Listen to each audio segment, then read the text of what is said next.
শেষ পর্যন্ত আশঙ্কাই সত্যি হলো। মার্কিন প্রেসিডেন্ট ডোনাল্ড ট্রাম্প এমন এক ঘোষণা দিয়েছেন যা মধ্যপ্রাচ্যে নতুন এক অস্থিরতার ইঙ্গিত দিচ্ছে।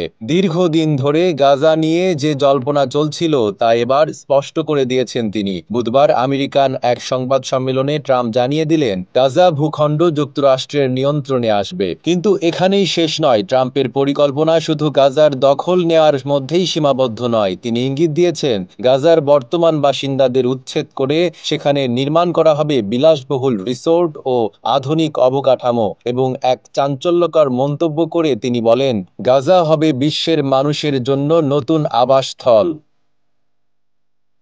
এই ঘোষণার মাত্র একদিন আগেই ইসরায়েলের প্রধানমন্ত্রী বেনিয়ামিন নেতানিয়াহু যুক্তরাষ্ট্র সফরে গিয়েছিলেন। হোয়াইট হাউসে ট্রাম্পের সঙ্গে তার দীর্ঘ বৈঠক হয়, যেখানে গাজার ভবিষ্যৎ নিয়ে সিদ্ধান্ত নেওয়া হয়েছে বলে ধারণা করা হচ্ছে। বৈঠকের পরই ট্রাম্প তার পরিকল্পনা প্রকাশ্যে আনেন, যা পুরো বিশ্বকে হতবাক করেছে। 250-টিরও বেশি ডিজাইন অপশন নিয়ে ওয়ালটন স্মার্ট ফ্রিজ, বোঝে আপনার প্রয়োজন। বিশ্লেষকদের মতে ট্রাম্পের এই ঘোষণা গাজায় এক নতুন যুদ্ধের ইঙ্গিত দিচ্ছে। তিনি বলেছেন, গাজা থেকে বিপজ্জনক অস্ত্র ধ্বংস করা হবে, অঞ্চলটি পুনর্গঠন করা হবে এবং সেখানে কর্মসংস্থান তৈরি করা হবে। কিন্তু সবচেয়ে বড় প্রশ্ন, গাজার আসল অধিবাসীরা কোথায় যাবে? ট্রাম্পের ভাষ্য অনুযায়ী ফিলিস্তিনিদের প্রতিবেশী দেশগুলোতে পুনর্বাসনের পরিকল্পনা করা হচ্ছে। তবে এই পরিকল্পনায় কি সত্যিই সম্মতি দেবে মধ্যপ্রাচ্যের দেশগুলো?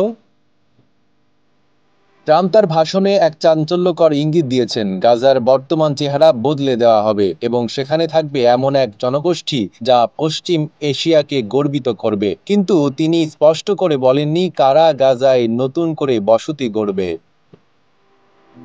ট্রাম্পের ঘোষণার পরই প্রশ্ন উঠেছে, ফিলিস্তিনিরা কি এত সহজে তাদের ভূমি ছেড়ে দেবে? গাজার স্বাধীনতাকামী গোষ্ঠীগুলো ইতিমধ্যেই প্রতিরোধের ঘোষণা দিয়েছে। আর প্রতিবেশী দেশগুলো কি সত্যি ফিলিস্তিনিদের জায়গা দেবে, নাকি এই সিদ্ধান্ত আরো ভয়াবহ সংঘাত ডেকে আনবে? এখন সবচেয়ে বড় প্রশ্ন, ট্রাম্প কি সত্যি গাজা দখল করতে পারবে, নাকি এটি এক নতুন যুদ্ধের সূচনা? উত্তরের জন্য বিশ্ব তাকিয়ে আছে সামনের ঘটনা প্রবাহের দিকে। নাইম আরাবি, ঢাকা পোস্ট।